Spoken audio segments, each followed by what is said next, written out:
السلام عليكم ورحمة الله وبركاته. بسم الله الرحمن الرحيم. الحمد لله رب العالمين، وأصلي وأسلم على المبعوث رحمة للعالمين نبينا محمد وعلى آله وأصحابه أجمعين. Today, inshallah, we're just going to briefly go over some of what our syllabus in Kashiful Uloom contains. So we have different streams of disciplines. So we have like one stream that is for fiqh. Alright, we've got another stream that is for hadith. So from the start, we try to teach those books that are elementary in fiqh, and then we teach some of the books that are elementary in hadith, and then they progress. So like that, we just want to cover some of the books so people have an understanding of what is being taught.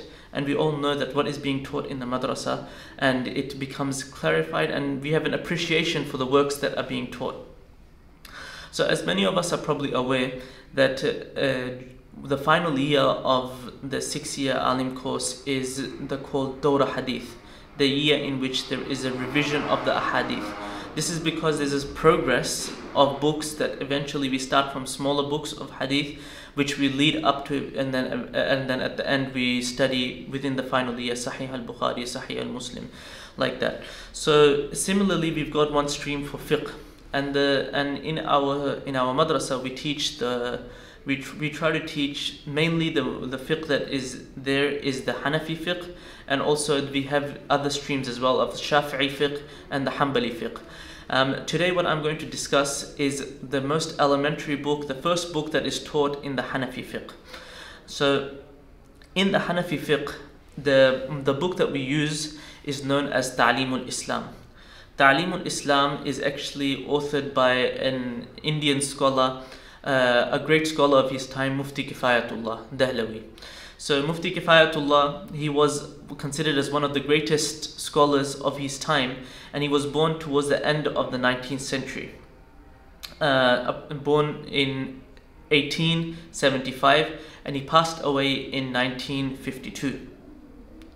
And he was a Hanafi scholar, he was a jurist, he was a muhaddith, and he was known for being a mufti, because his main title was, or by the time that people had gotten to know him, they got to know him with the title of Mufti A'zam, which means the great mufti of his time.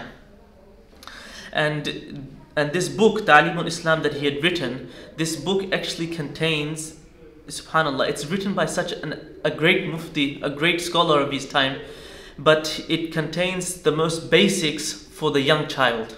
So he actually wrote it with the intention in his mind that a child will learn this, and from this book he will get answers to some of the basic understandings or basic rulings of fiqh. For example, how to pray. All right, how do you make wudu? All right, what are you, and it also contains fiqh, and it starts off with principles of aqidah or things related to a person's belief. For example, one of the initial questions is, who are you?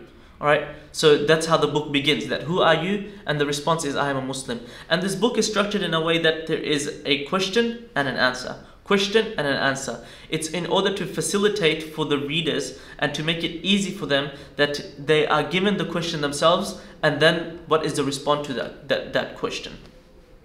And this Mufti Kifayatullah, he was known for his fatwa. Alright, during his time when he used to give fatwas, his fatwas were extremely concise, but they were extremely mudallal. Mudallal means that they were supported with strong evidences.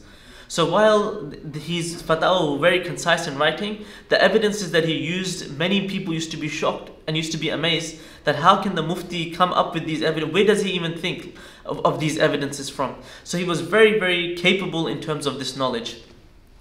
It comes about him that he was a person of extreme humbleness as well. That when he put forward the need of the community always, right? There is written that once a person came to him at night at 12 o'clock at night, and he was on his bed, and he got up from the bed and he went to respond to the door, and the person said that I need to ask you a question. And he did not show any means of displeasure, no sadness, no anger, nothing, no contempt as well. He responded to the question, and he told that person to be on his way. Subhanallah, this shows us that that not only having knowledge, but he used to practice upon the knowledge that he had. He was a graduate from the famous Taleemul Islam Deoband, and he graduated from Taleemul Deoband at the age of 22. Right after the age of 22, Mufti Kifayatullah, he taught in a madrasa, and with this madrasa Ainul Ilm. All right, this was the madrasa of his former teacher, Ubaidul Haq. So this teacher, he said that once you graduate from Darul Uloom, come back and teach in my madrasa. Once he started teaching there, he also established monthly periodicals, and these monthly periodicals were known, and what they became known as Al Burhan. So this was the Burhan periodicals. In it, he refuted the beliefs of the Ahmadis and their belief about the incorrect belief about there being a prophet after the Prophet Muhammad sallallahu alaihi wasallam. He refuted this belief, and because of that, many Muslims was saved from this fitna as well. So he's considered as a great scholar of his time. Some of his major works, we'll just discuss them. And he loved to read and write whenever he had the chance, because he later on became a political figure as well. He went into politics and established Jamiyat Ulama al-Hind. So this is where he began his political. He was very much involved in politics. But despite that time, despite his time that he used to give to politics, he used to keep some time for reading and writing. And he had an extreme love, like a passion for this reading and writing. That's why he actually produced many works as well. Some of his famous works, the first one that I've mentioned at his earliest work was these Burhan periodical series that he produced. After that, another work that he's known for was an Arabic poem, Rawdatul Rayyan. All right, this was published in 1909. All right. And this was also translated, and many footnotes for explanation was also given for this book. And one of his most renowned works, which we're discussing today, is Taleemul Islam. Right? So this is a 4-volume work in which there is a question-answer format, and it's very simplified language. It's in order to explain the basics of the Hanafi rulings and the basics of Hanafi fiqh. Right? When he speaks about prayer, when he speaks about cleanliness, all of those things are done in a question-answer form, and that's why it makes it very easy. For example, what things are najas? All right, this would be one of the questions. That what are those things that are impure? All right, then he will respond, the impure things are such. So it becomes very simplified, very easy, and this book has received a lot of acceptance throughout the world. It was translated many times. All right, it was translated into Farsi.